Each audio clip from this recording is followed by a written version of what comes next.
Hello and welcome to Don Sinclair Reggae Vibes. I'm your host, Leslie Ann Samuel. Today we have with us Little Roy. Hi, Little Roy. Yeah, enough love to all you out there. Yeah. So what age did you get into music? At the age of 12, I recorded my first song at Studio One. This was the year 1965. And what inspired you to become a musician, an artist? Well, at the beginning, I wasn't really that interested in music, in that form. How I got to sing a first song is following two classmates to the studio, because my school was in the Crossroads area on Old Hope Road. And I used to go to a primary school called Non-Spence St. Francis. It wasn't far away from Studio One on Bedford, Brentford Road, Okay. So there was these two classmates, they loved singing, Even now one of them is playing with Bonnie Wailers. He plays horns with Bonnie Wailers, And I can remember him as a youth. He used to talk so much about the Wailers that to see that his dream is fulfilled. Yeah, I feel good for him, But how I get that interest in music is like at the age of 16, I sang a number one song called Bongo Nyah. I was still at school, and it kind of drive me forward still, to continue the journey. Yes. And what artist do you like or would you like to work with, and why?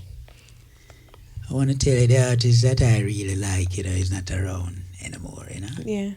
I love that artist, very much, He's an artist called David Ruffin, I don't know if you know that artist, but he used to lead a group called The Temptations. Oh, right. Yeah, David Ruffin. I think he's such a great artist, Yeah, And what's your favorite album by another artist? It's by the same artist. The same artist. Called My Whole World Is Ended. Okay. What has been the best moment in your music career? I've had many great moments,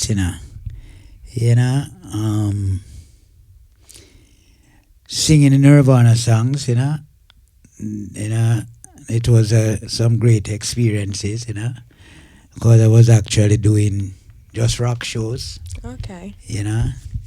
with no other reggae acts, and doing some shows that is just pure white crowds and those kind of thing, and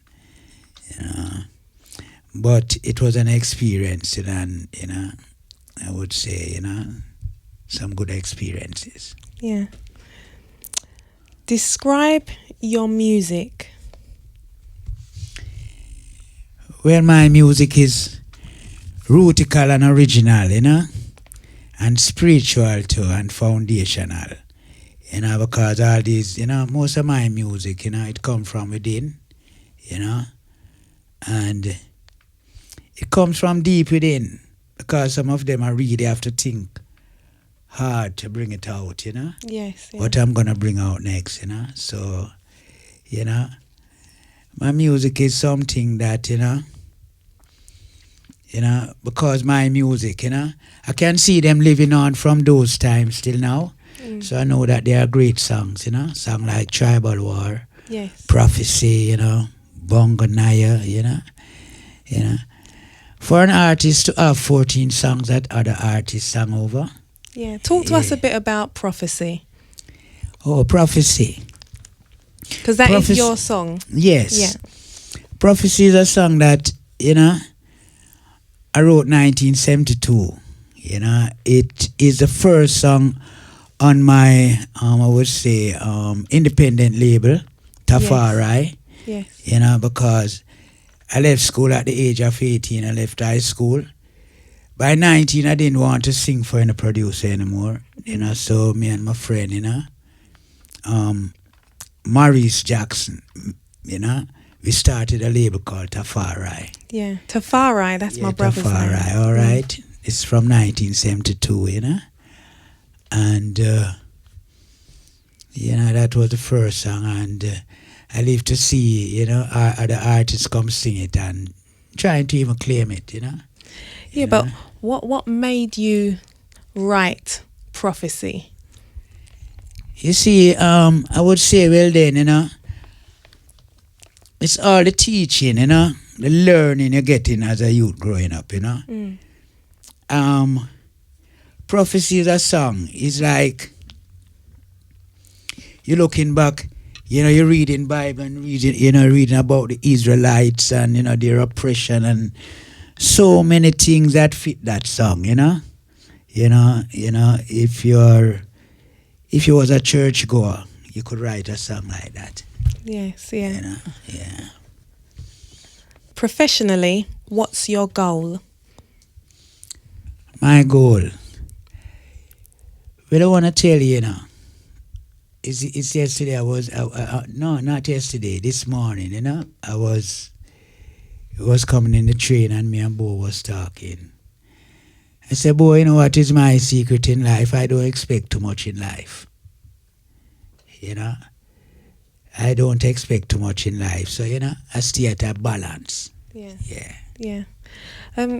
Little Roy, you also had another song that was sung over, quite a popular song that was sung Tribal over War. by that's right, Tribal War. Yes. Tell us about Tribal War. Yeah, Tribal War is a song that 76 people re-record Tribal War, That's a lot of I'm people. not talking about version, I'm talking singing the actual song. Lyrics for lyrics, Yes, everything. yeah, 76 people did over that song, But even, some of the same, you see how Jamaican music is, you see some of the same artists them that used to say they used to get exploit, then becomes the one that, after a time, start exploiting other people, so, because I see that happen with a lot of them, Yes, yeah. Yeah, What jobs have you done before you became an artist or a musician rather? Well, I've never done no other job, Yeah, I've never done no other job. So music, it is your job, Yes, it is your life. Yes, my life, Describe a real life situation that has inspired your creativity. Real life situation.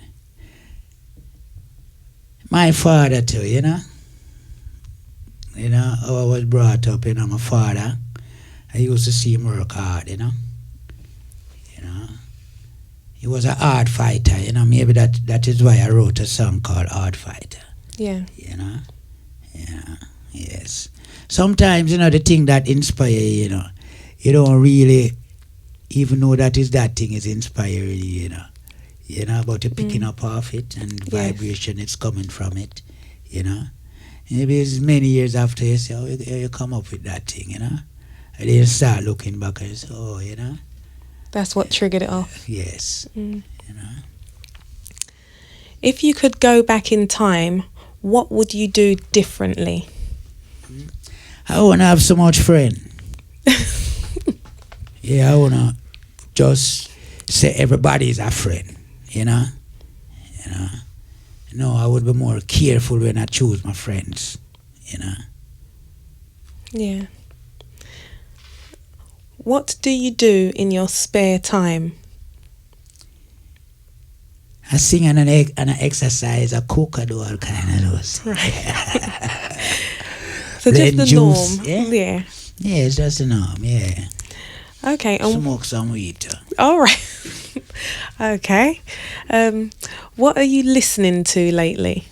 Huh? What other genres of music are you listening to? Well, I listen to all kind of music, Yeah. I don't knock no music, Right now, I'm listening to some of those kind of, Indian man music. Oh, yeah. You know, so all kind of music kind of attract me, you know, because music is melodies and, you know, groove, you know, that was what I listen to, you know, you know. I mean, I can't even understand the word, you know, but I can understand the melody and I can understand the groove, you know. Yes. What would you be doing if you wasn't a musician? Maybe flying an aeroplane. Because when I was a youth, you know, my intention was to be a pilot. Oh, right. You know, and I would say I had everything that, you know, I could have been that way, you know. Yeah, you know. But, you know, as that's a bad company. That's why I say, if I start over again, I don't want to hold up a friend. Yeah. The music just kept calling you back. Yes. You know. What else can you expect in the future for your career?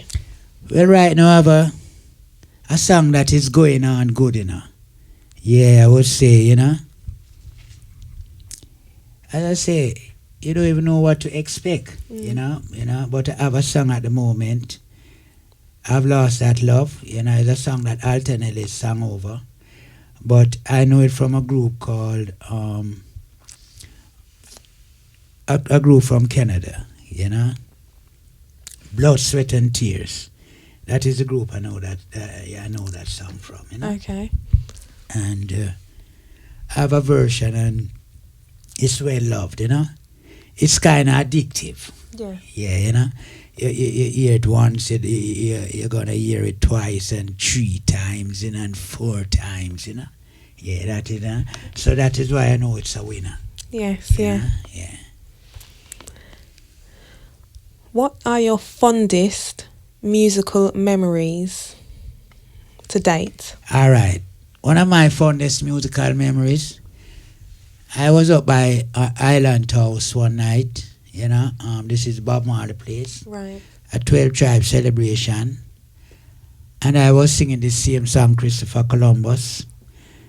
And some Babylon came to shut it down.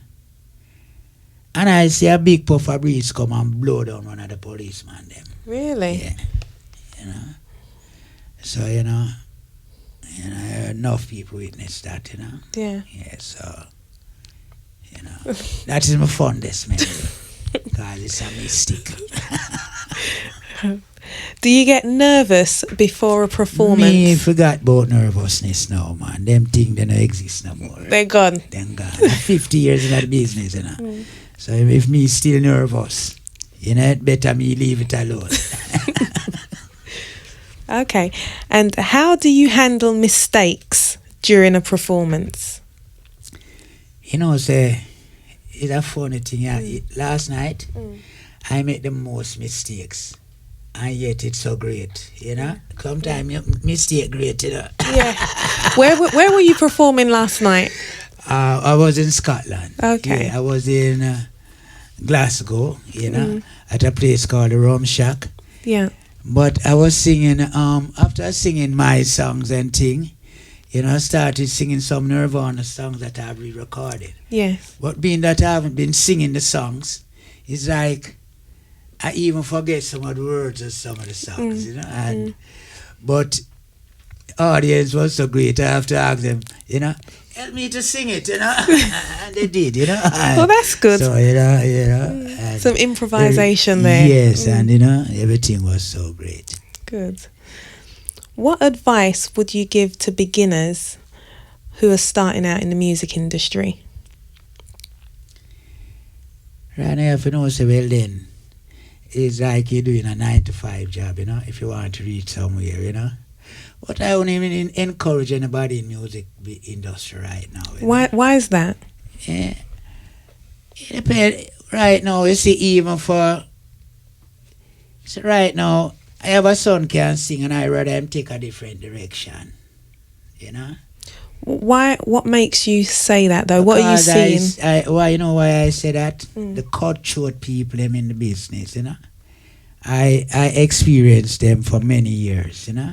Yeah. You know, and it better I do something else, different, you know? Mm. You know? Yeah.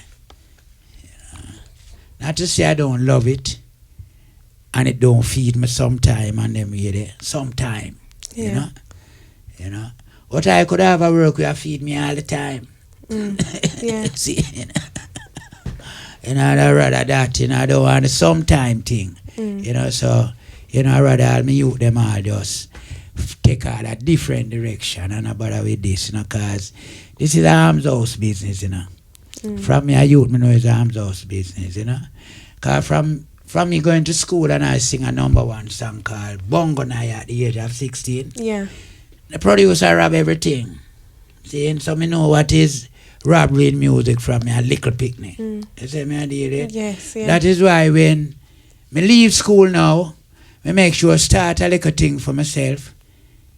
And me still see people me know come try rob me things. Me say after that no have nothing to do with nobody at all, no producer, nobody. And me say people with long hair like me come try take me things. And me say, so you know, just I tell you how serious the business is, you know? You know? Yeah. How do you balance music with other obligations? Well, you know, see me have my music. Right now, I separate them, you know. You know, it's like, it don't really create a conflict, you know. Because me is not a run around, me more like a secret person, you know. Yeah. So, you know, I have 7 kids, I have 4 in Canada, the 4 bigger ones, and I have 3 in England here, you know. You know, and me and them close, you know. Yeah, yeah. You know, me and kid and them mother, cause 26 years me there with her, you know. So me and she and them, you know. So that mean, you know, me not make too much things bother me, you know. You know, my music is there, that is why I still can deal with it, because I have 24 hours a day can deal with it. And nothing else, you know, if I want to, you know. Yes, yeah. Do you have a message for Don SINCLAIR about the work he's doing for performers here at Don SINCLAIR Reggae Vibes? Yes, he's doing a great work, you know. It's just that if someone be successful from his work, I hope they come back and show their appreciation, you know. Yeah. And don't just walk away, you know, and forget that, you know. Forget where it all started. Where it all started. Yeah, definitely. On behalf of myself and Don SINCLAIR, thank you for tuning in to Don SINCLAIR Reggae Vibes. I'm your host, Leslie Ann Samuel.